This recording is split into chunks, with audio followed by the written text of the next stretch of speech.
Bonjour à tous. Alors avant de commencer cette vidéo, je voulais d'abord vous remercier parce que suite à la vidéo décroissante de la semaine dernière, vous avez été très nombreux à m'envoyer la photo de vos réalisations et ça c'est top. Du coup, pour vraiment vous remercier, j'ai voulu en refaire une aujourd'hui, mais avec quelque chose de très simple.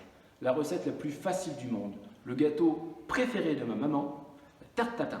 Alors une tarte tatin, j'en fais une, mais très pâtissière, un peu technique, et c'est pas du tout ce que je veux qu'on fasse aujourd'hui. Aujourd'hui, je veux qu'on fasse une tarte tatin sans chichi, très traditionnelle, la tarte tatin comme la faisait ma grand-mère. C'est une recette pour 4 personnes et on commence tout de suite avec caramel. Pour commencer, nous allons faire un caramel à sec. Pour cela, on règle la température à feu moyen et on vient disposer une fine couche de sucre sur le fond de la casserole.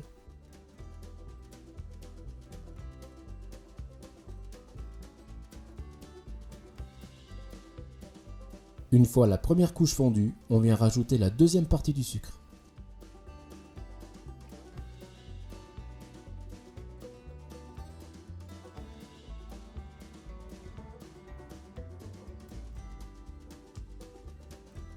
Au premier signe de coloration, on vient rajouter la troisième et dernière partie.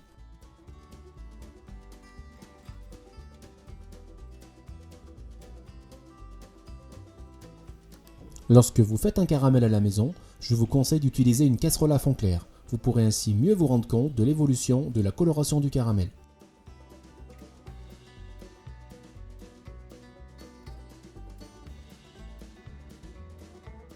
N'hésitez pas à remuer la casserole de temps à autre afin d'obtenir un mélange bien homogène.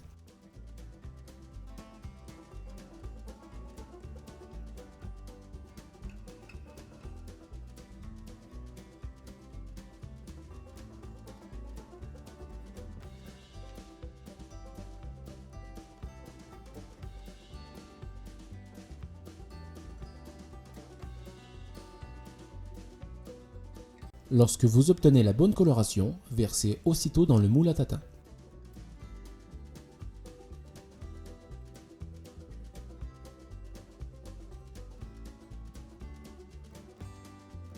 Puis répartissez uniformément le caramel afin d'obtenir quelque chose de très régulier.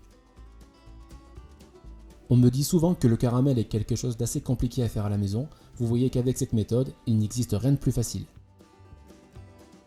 Réservez le caramel sur un coin de votre table et maintenant le feuilletage.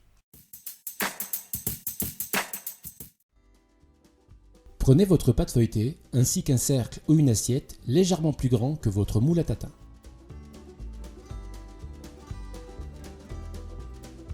Abaissez votre pâte au rouleau d'une épaisseur d'environ 3 mm.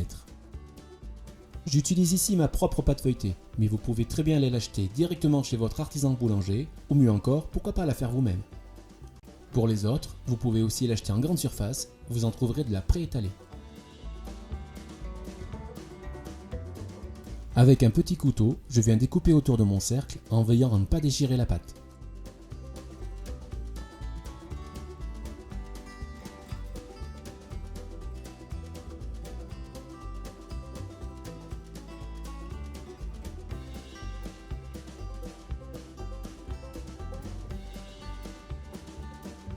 Puis avec une fourchette, je viens piquer toute la surface de la pâte.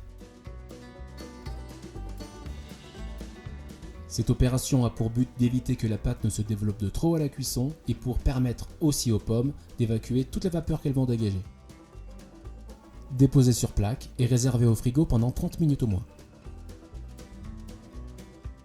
Nous sommes maintenant prêts pour la prochaine étape, les pommes.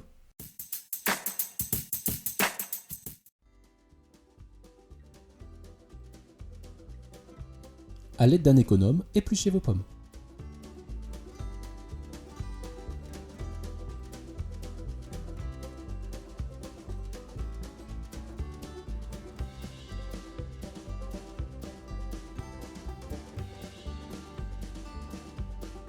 Ôtez tous les pépins à l'aide d'un vide-pomme ou d'un ustensile équivalent.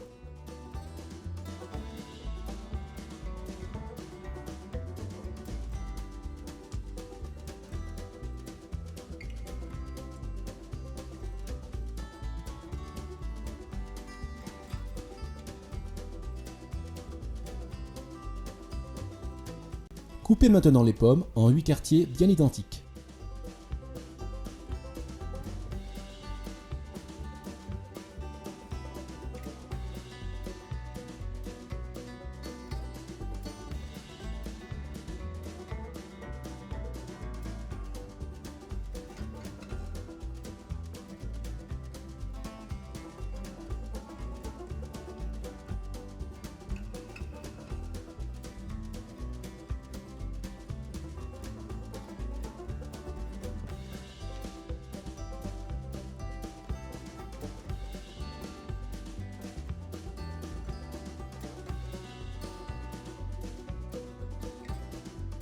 Maintenant les pommes découpées, on va s'attaquer au sirop. À feu moyen, on va commencer par faire fondre le beurre.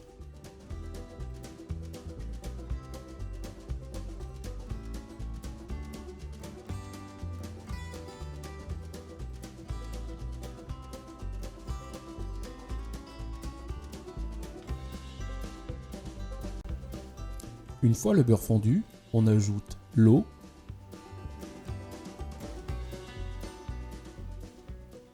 et le sucre.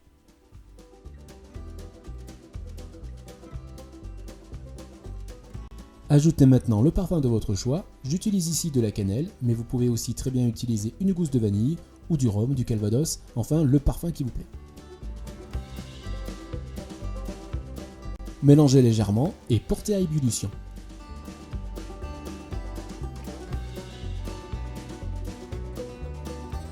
Lorsque le mélange bout, baissez le feu et versez les pommes.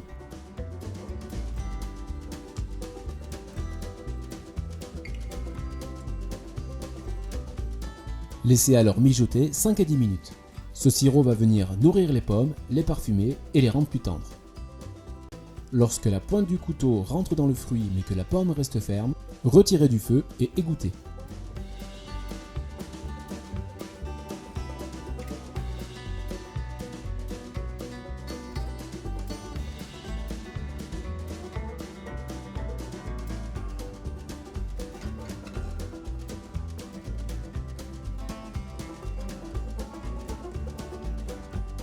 Laissez refroidir à température ambiante avant de passer au montage.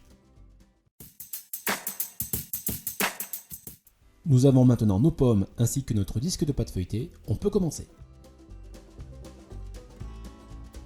Disposez chaque quartier de pomme comme une rosace. Il est important de bien les serrer. Si comme moi vous aimez les tartes fines, arrêtez-vous à une seule rangée, sinon mettez l'intégralité des pommes.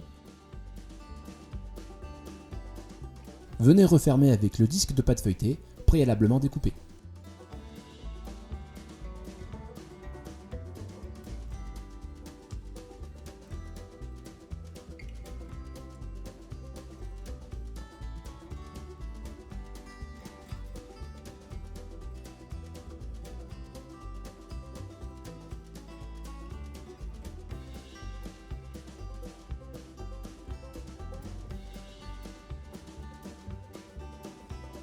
Une fois cette opération terminée, enfournez pour 45 minutes dans un four préchauffé à 180 degrés.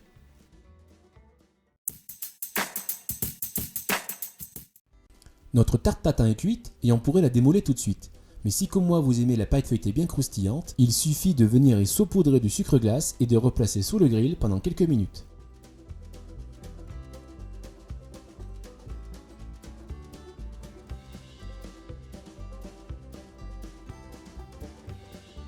Attention à bien surveiller la cuisson, ça va très vite. Pour démouler la tatin encore chaude, placez entre deux grillous de plaques, puis retournez.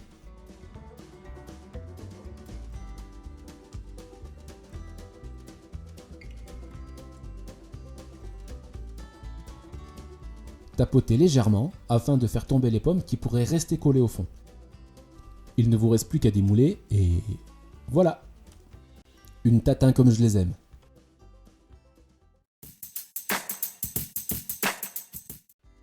Pour les plus gourmands d'entre vous, vous pouvez y déposer une boule de glace à la vanille ou comme moi ici, de la chantilly.